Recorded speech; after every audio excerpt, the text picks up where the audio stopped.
Saludos compañeros. El tema que nos corresponde a nosotros como grupo es el tema de la generación del 40. Em, Pienso que como costarricenses debemos tener presente la importancia que tuvo la generación del 40 y pues cómo ha afectado esta en la producción de los textos a nivel nacional. En aras de tener un mayor entendimiento de lo que es la generación del 40, pienso que es menester primero tener presente en qué consiste una generación literaria. Y pues yo les voy a mencionar brevemente lo que es una generación literaria. Una generación literaria es un conjunto de escritores que estaban vinculados por una serie de ideologías y de ciertas ideas, incluso estilos de vida, pues en un periodo determinado de tiempo. En este caso, pues en los años 40 hasta la década del 60. Em, Principalmente entre unos 15 a 20 años, generalmente. Para que sea, para que una generación literaria sea reconocida como tal, hay ciertos requisitos que deben cumplirse. Entre esos requisitos están, pues, principalmente la proximidad en los años de nacimiento, una formación intelectual, pues, parecida o similar, una convivencia personal, es decir, que los exponentes de esta generación literaria hayan sido contemporáneos, incluso que hayan socializado entre ellos. Más adelante, pues, se les va a explicar un poquito más de esto. Y pues que haya un evento o un hecho generacional que les obligue a reaccionar. Por ejemplo, en la generación del 98 todos reaccionaron a un desastre que posteriormente se conoció como el desastre del 98. Nosotros mismos podríamos llamarnos una generación, porque si no fuera sido por la pandemia, pues nosotros hubiéramos convivido en un mismo espacio, en un mismo tiempo, y pues los textos que produzcamos dentro de esta clase eventualmente pues podrían ser considerados, ¿por qué no?, algún tipo de composición literaria. En lo que corresponde a la introducción de la generación del 40, pues la generación del 40 es una generación que se caracterizó por estar marcada de ciertos cuestionamientos y renovaciones importantes en las reformas sociales de Costa Rica. La más importante de ellas y la que voy a mencionar ahorita es la reforma de las garantías sociales y el concepto de un nuevo Estado.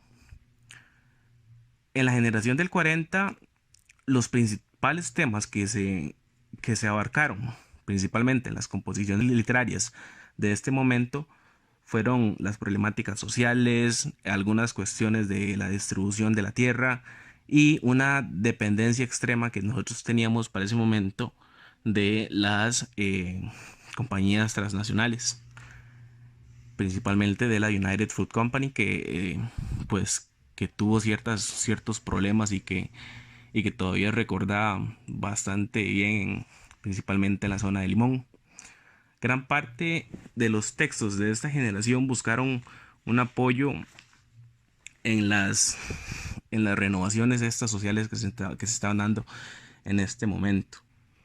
Esta generación también se caracteriza por el surgimiento de una gran cantidad de ideologías a partir de la Segunda Guerra Mundial y el inicio de la Guerra Fría. Y aquí pues podemos tocar temas como liberalismo, fascismo, comunismo, capitalismo, democracia, dictadura y un montón de, de temáticas relacionadas más a lo político. Ya que hablamos de aspectos políticos, vamos a abundar brevemente en lo que son los políticos o las figuras políticas más importantes de la Costa Rica de ese momento. Entre ellos podemos citar a los presidentes León Herrera, que bueno, pues fue un presidente temporal en el año 48 y fue diputado de una asamblea constituyente. Esta asamblea constituyente lo que hizo fue promulgar la constitución del año 1917. Otra de las figuras políticas importantes para esa época fue el del doctor Utilio Late Blanco, que fue el ganador de las elecciones del año 1948. Este político fue una figura bastante polémica porque durante su mandato se dio un levantamiento en armas algo así como una guerra civil, en la que pues como ganador resultó el Ejército de Liberación Nacional.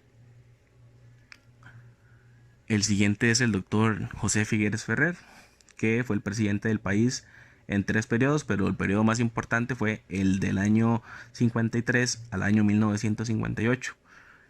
Su principal logro durante esta gestión fue la abolición del ejército costarricense.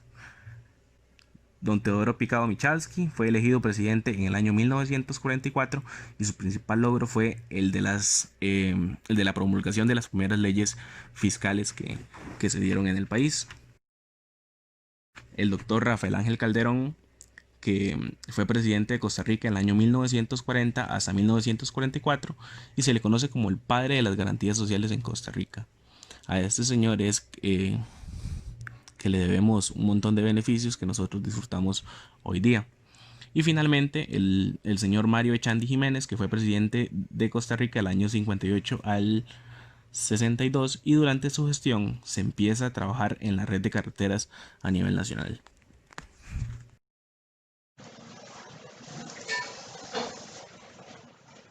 Rafael Ángel Calderón Guardia ascendió al poder en medio de una ola de popularidad muy fuerte. Durante la administración promulgó el Código de Trabajo y las Garantías Sociales, que mejoraron las condiciones de los trabajadores costarricenses.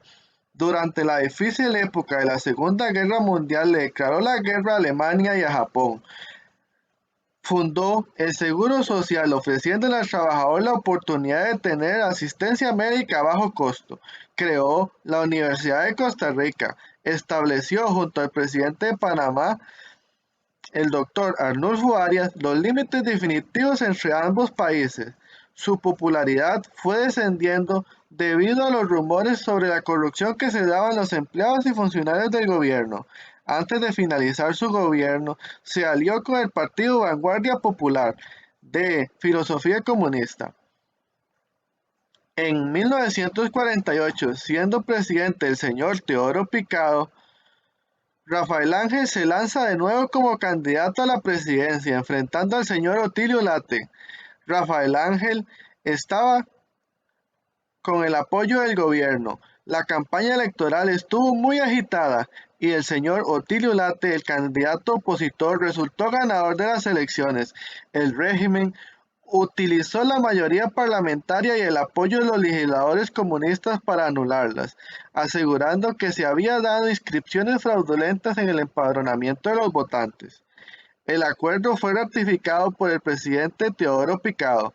Esto provocó un levantamiento popular armado, cuyo comandante fue José Figueres Ferrer. La guerra civil duró 40 días y culminó con el triunfo del Ejército Liberación Nacional.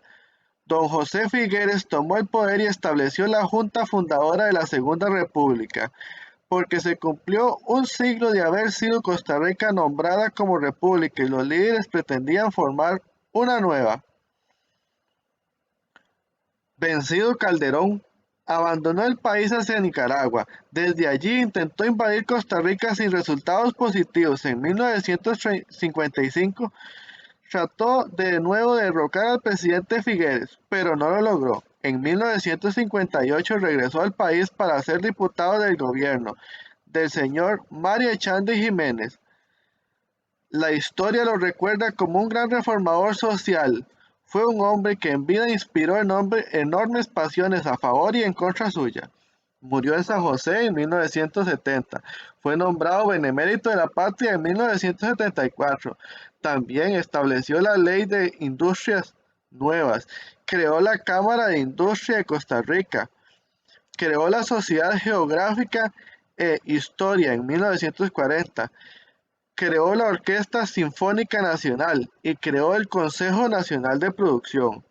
Luego tenemos al presidente Teodoro Picado Michalski en 1948 a 1940 a 1948.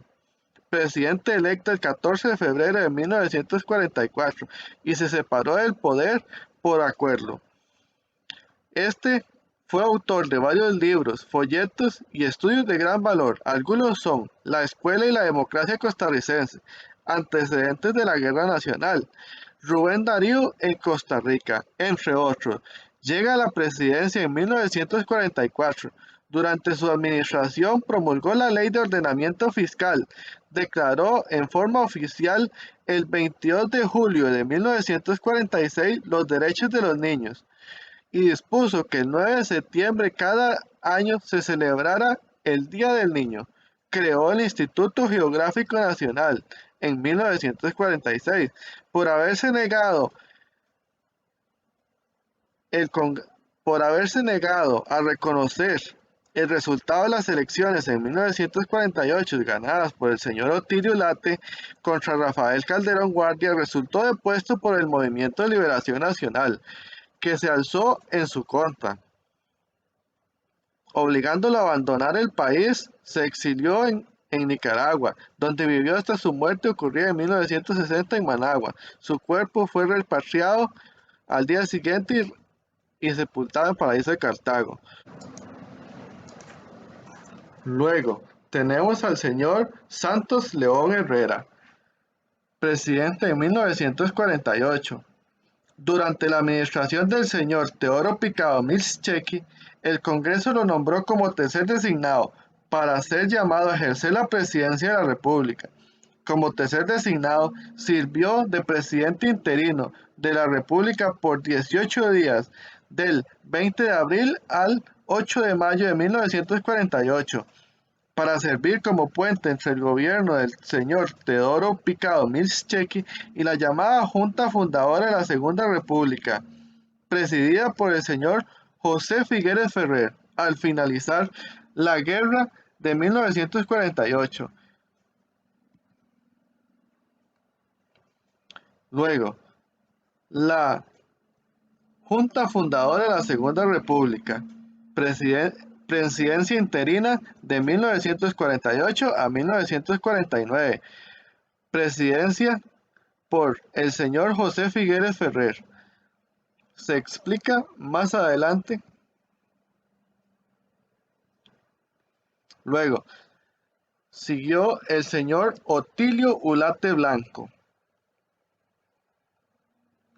presidente de 1949 a 1953.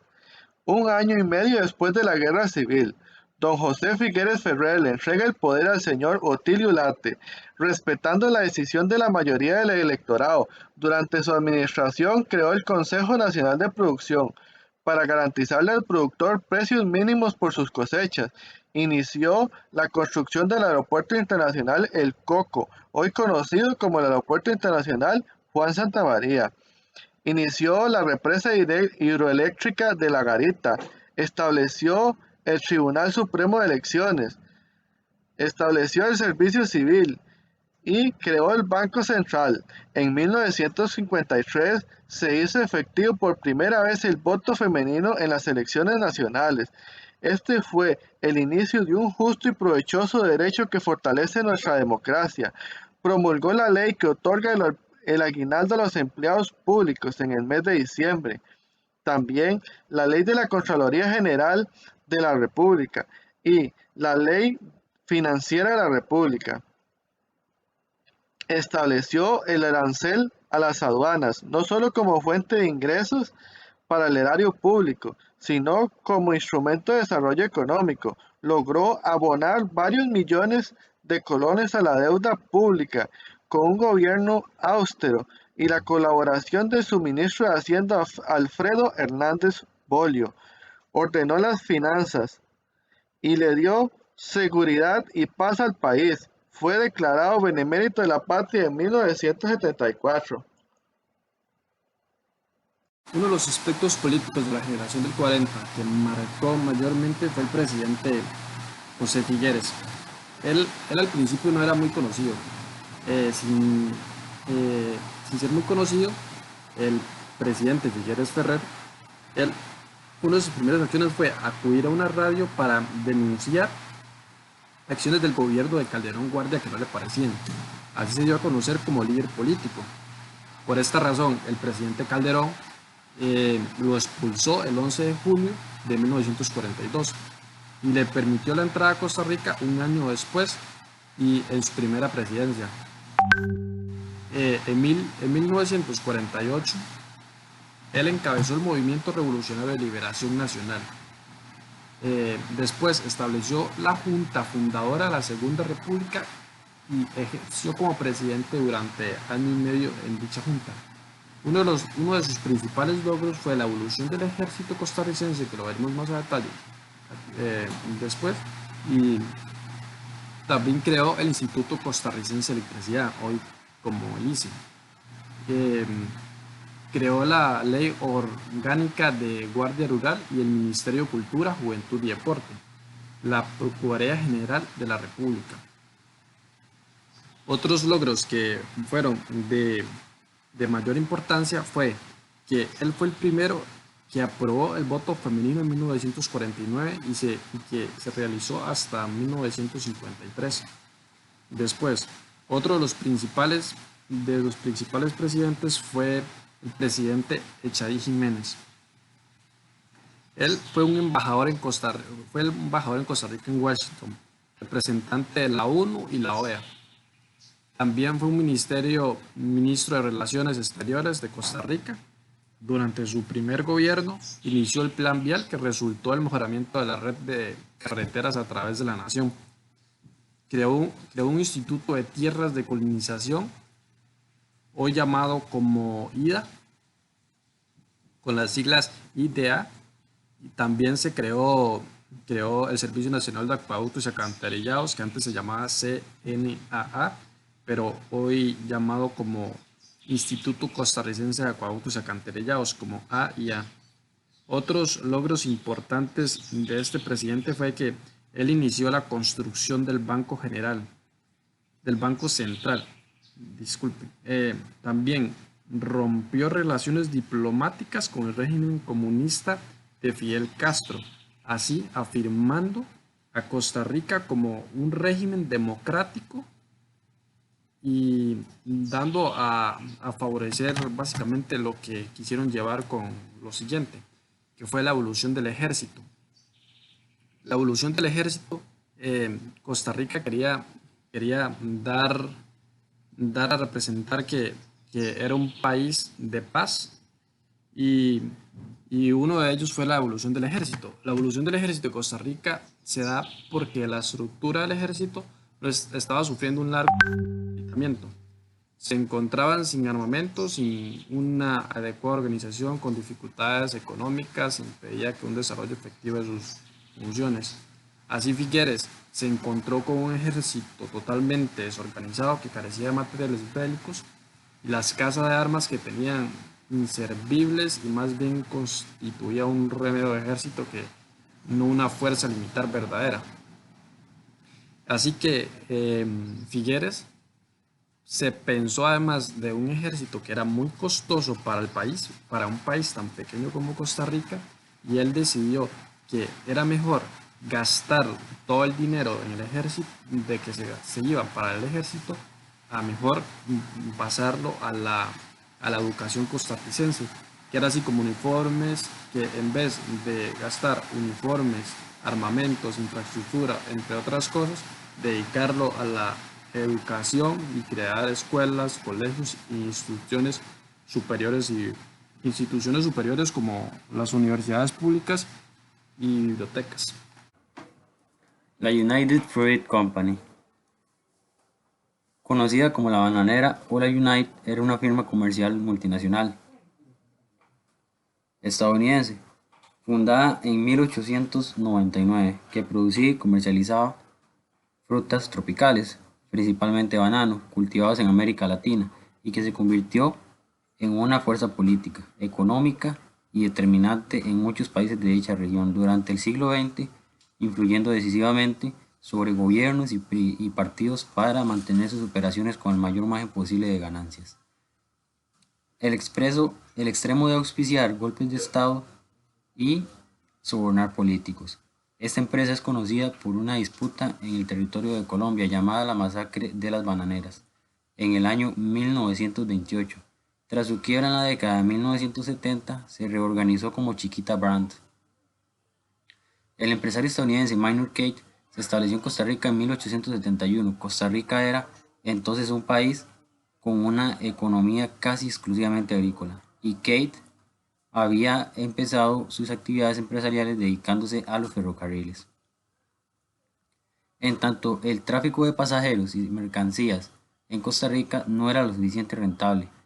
Kate descubrió pronto que su ferrocarril podría usarse para transportar bananos para su exportación a Estados Unidos, reduciendo significativamente su costo de transporte, por lo cual en la década de 1880 se dedicó al negocio de siembra y exportación de plátanos, comprando para ello vastas fincas agrícolas situadas a los costados de su vía férrea y creando la empresa Tropical Trading and Transport Company, que años después controlaría gran parte de la producción de plátanos en Costa Rica, Guatemala, Nicaragua, Panamá y Honduras, además de piña y ciruelas, en plantaciones de América Central.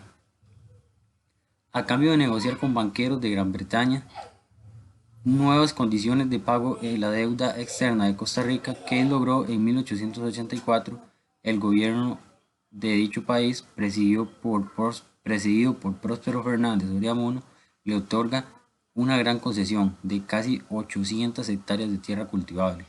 Poco después de las propiedades de Kate abarcaban grandes extensiones de Centroamérica y el Caribe, donde la empresa era conocida como Mamita United. Nótese que United es una deformación del español del término inglés United.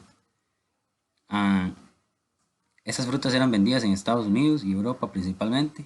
Pronto Kate amplió sus negocios a El Salvador y Honduras, aprovechando que en el mercado estadounidense los frutos tropicales como el plátano alcanzaban altos precios al ser considerados bienes exóticos y de elevado costo para el público, mientras que en 1890 concluía la línea de ferrocarril para transportar dichos productos.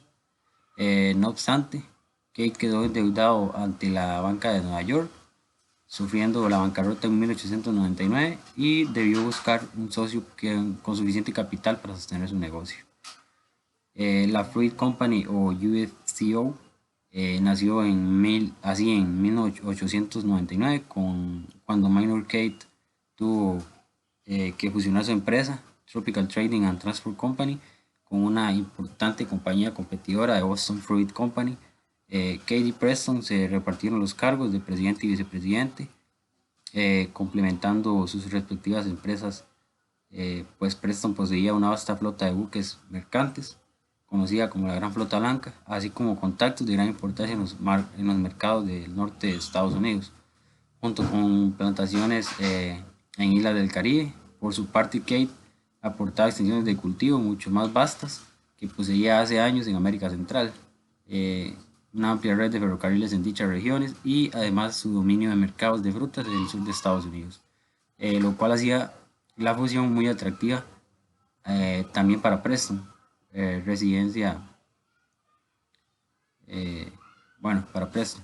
La empresa resultante de esta fusión fue United Fruit Company. Empezó a comprar acciones de empresas rivales por consejo de su asesor legal, el abogado Bradley Palmer, ofreciendo a sus competidores acceso al 80% del mercado de frutas tropicales de Estados Unidos, logrando así dominar el accionario de 14 empresas rivales y obteniendo así un casi monopolio del mercado de frutos tropicales del sur de Estados Unidos. Hacia 1930, la UFCO había logrado absorber a unas 30 empresas estadounidenses de América Central, creciendo aún más su poderío económico y penetración financiera en la región, habiendo sido así su última adquisición en 1930 la empresa Cuyamel Fruit Company del estadounidense Samuel Seymour.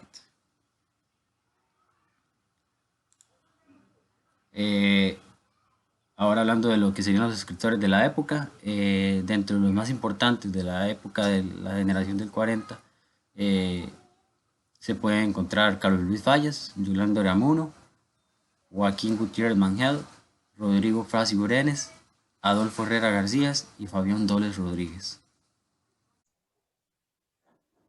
Bueno, el primer escritor es Carlos Luis Fallas. Nació en Alajuela el 21 de enero de 1909. Era un hombre humilde. Pudo cursar hasta segundo año de la educación secundaria. A los 16 años se marchó a trabajar en en las plantaciones de la empresa United Fruit Company en la zona atlántica costarricense. Posteriormente se dedicó al oficio de zapatero, labor que le permitió involucrarse con el sector agropecuario y ingresar al Partido Comunista. Fue un regidor municipal de San José y diputado, además de jefe militar improvisado en los batallones obreros durante la Guerra Civil de 1948.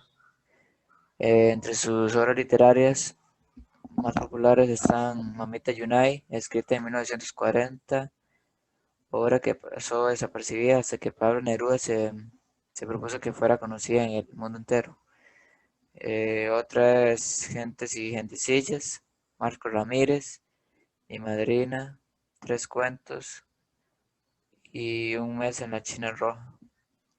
En 1963, la Fundación William Faulkner de los Estados Unidos le otorgó el premio Iberoamericano de novela por su libro Marco Ramírez, por considerarla entre los 14 mejores novelas de Latinoamérica.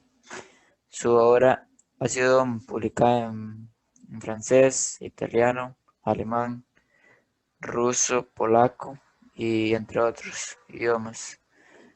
Eh, Entre los logros o premios de Carlos Luis Falles están que la Dirección de Artes y Letras le otorgó el Premio Nacional de Cultura a Magón en 1965. También la Asamblea Legislativa lo nombró Benemérito de la Patria. Carlos Luis Falles murió en San José el 7 de mayo de 1966. También está Yolanda Oramuno, que tenía una personalidad clave en la novelística femenina costarricense, la primera escritora que expone y se revela contra la situación de la mujer en la sociedad de nuestro país en la primera mitad del siglo XX. Nació en San José el 8 de abril de 1916, huérfana de padre desde que tenía 1 año. Cursó la segunda enseñanza del Colegio Superior de Señoritas. Siendo estudiante con el ensayo ¿Qué hora es?, ganó una mención honorífica en 1933. Trabajó varios años de oficinista. Cuando tenía 20 años se casó con el diplomático chileno Jorge Molina Wood, quien siempre le alentó a escribir. Su esposo se suicidó 1 año más tarde y ella regresó a Costa Rica, donde nuevamente contrajo matrimonio y tuvo un hijo en 1942. Su máxima obra fue La Ruta de su Evasión, y este ganó el Premio Centroamericano de Novela en 1948. Ese mismo año se hizo ciudadana guatemalteca. También vivió en países como México y Estados Unidos. En 1949, gravemente enferma, tuvo que permanecer 4 meses recluida en un hospital de Washington, en Estados Unidos. El 8 de julio de 1956 falleció en México, en casa de la poetista costarricense Eunice Odio. Y en 1961, por iniciativa de la entonces primera dama de Costa Rica, doña Olga Benedictis de Chandy, sus restos fueron sepultados en San José.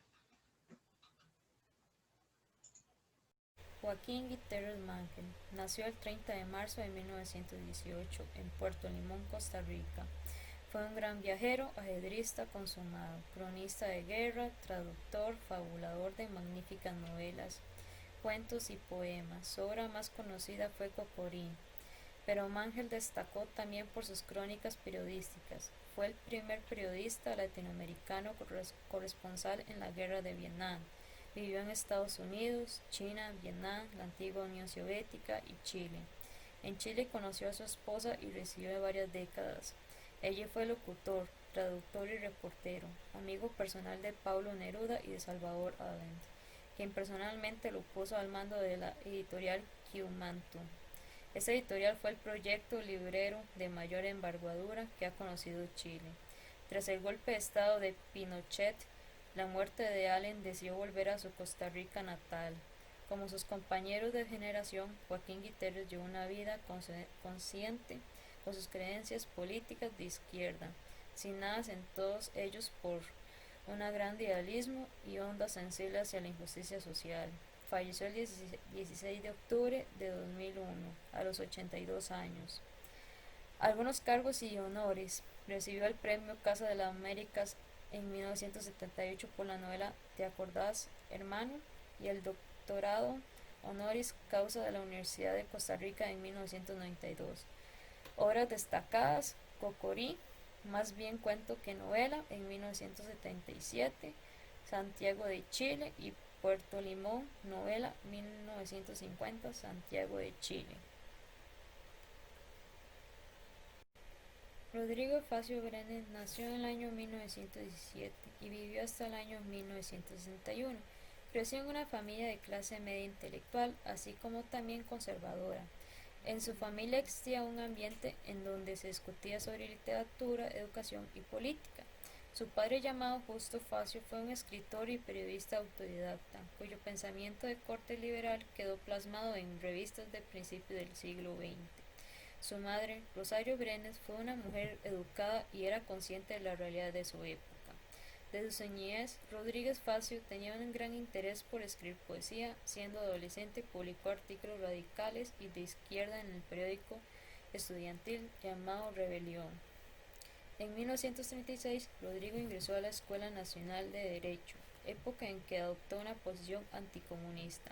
Desde su juventud consideró necesario formarse en diferentes áreas como economía, educación, historia, filosofía y teoría política. En 1940, un grupo de estudiantes y jóvenes profesionales, entre ellos el poeta Rodrigo Facio, fundaron el Centro para el Estudio de los Problemas Nacionales, CEMT. En la gran carrera de Rodrigo Facio Brenes se destacan los siguientes cargos y honores: presidente de la Asociación Cultural de Estudiantes de Derecho, representante del alumnado de la Escuela de Derechos ante la Directiva del Colegio de Abogados, profesor de Filosofía del Derecho y de Historia de las Doctrinas Económicas, catedrático de la Escuela de Derecho de Costa Rica y de la Escuela de Ciencias Económicas Sociales de la Universidad de Costa Rica, decano de la Escuela de Ciencias Económicas de la Universidad de Costa Rica, rector de la Universidad de Costa Rica, vicepresidente de la Directiva del Banco Central de Costa Rica, diputado constituyente,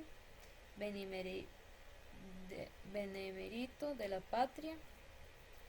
Y obras destacadas: el estudio sobre economía costarricense de 1942, crédito y banca de 1949, trayectoria y crisis de la Federación Centroamericana.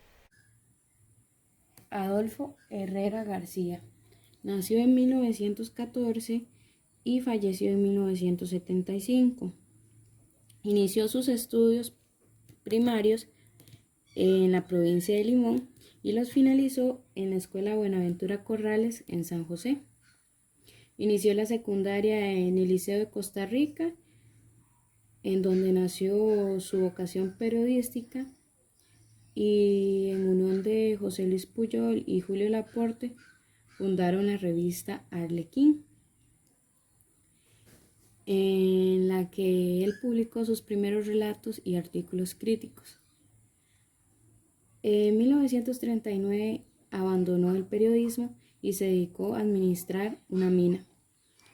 En esta época, él entró en contacto con las injusticias que vivían y sufrían los campesinos costarricenses y sirvió de inspiración para una de sus obras más importantes, la novela Vida y Dolores de Juan Varela.